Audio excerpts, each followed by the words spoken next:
RuneScape 3 is absolutely cooking right now. RuneScape 3 is about to get something that could genuinely change the way we play the game. And that's the plugins. Yes, plugins we have like on RuneLite, on old school. RuneScape 3 is implementing plugins as well now. And no, I'm not just talking about Alt 1. Jagex has been working on an official RuneScape API and plugin ecosystem, and we've now gotten a proper look at some of the first community-made plugins currently being developed for RS3. And there's some pretty big ones out there, guys. We are talking about quest helper, tile markers, many entry swapping, farming timers and agility helpers, and even plugins that can use live grand exchange prices. Like, so we are getting like the same stuff we have on old school, which is so big. And yeah, so in this video, I want to go through everything Jagex just showed us, what these plugins actually do, and why I think this could end up being one of the biggest quality of life changes on RuneScape since years. I'm talking about years. And of course, we're gonna start right off with the quest helper. If you ever played old school RuneScape with RuneLite, you probably already know exactly why this is such a big deal. Instead of opening the wiki, putting a quest guide on your second monitor, or constantly alt-tabbing between RuneScape and a browser, Quest Helper gives you the instruction directly inside the game. It can basically guide you through the quest step by step while you're playing. And the really interesting part here is who is actually developing it.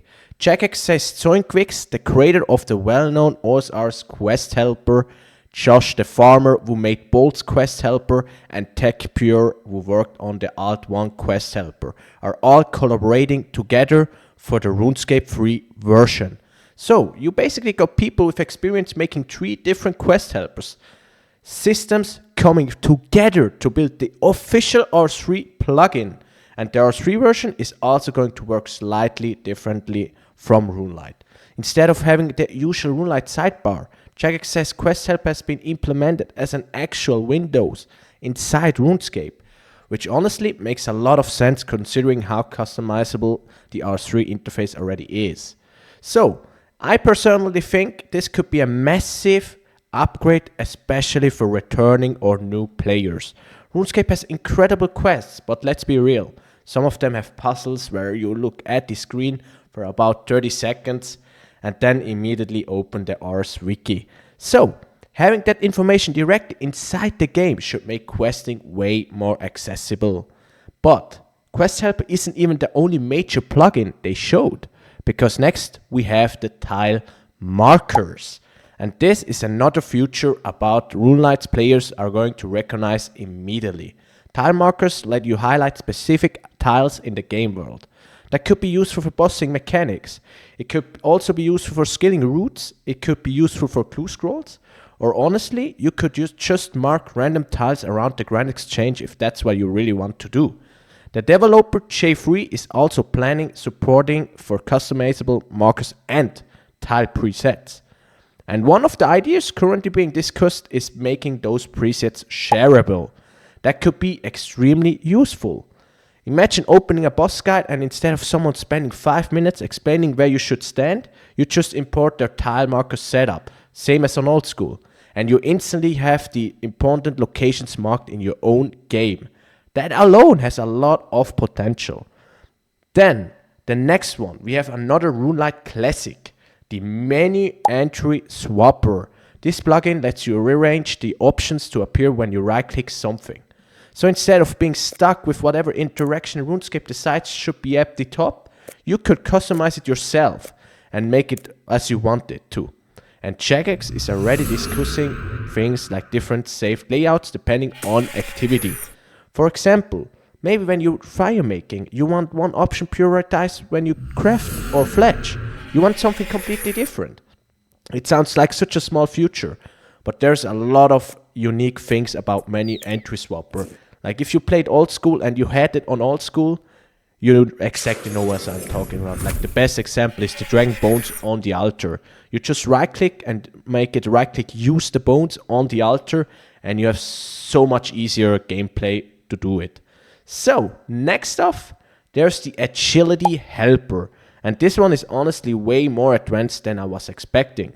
The current version apparently supports 11 agility courses and automatically detects which course you're doing. It can highlight your current obstacles, show you the next text obstacle, mark shortcuts displays, level requirements, and even give you sound alerts. So it's basically like the same as on old school, but I think even more advanced. But it doesn't stop there. There's also a movable tracker showing things like your session time, lap time, XP gained, completion, and your progress through the course. So we have a same thing on old school, I would say, on this one. It can even estimate how many laps you have remaining until your next level, like same on old school, we have that as well. Also level 120 or even 200 mil XPs. And it saves career statistics, like your best lap time and completion counts.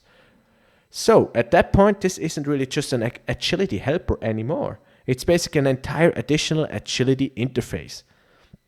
And I think this shows just how powerful these plugins could eventually become. Because we see it on old school all day. Like the plugins on old school are so strong, but they such a quality of life changer. It's so good.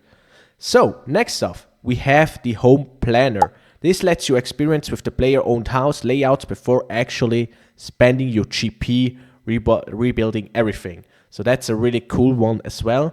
So instead of moving your rooms around, realizing you hate the layout, destroying everything and rebuilding it again, you can plan the house first.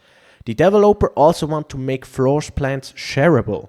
So theoretically, someone could create an optimized house layout and you could use that plan to build your own version, which is absolutely goated because there's so much things you can do. And if you can just use a layout, man, that would make my life easier because I'm planning to do an Iron Man series on RuneScape 3 on Legacy mode.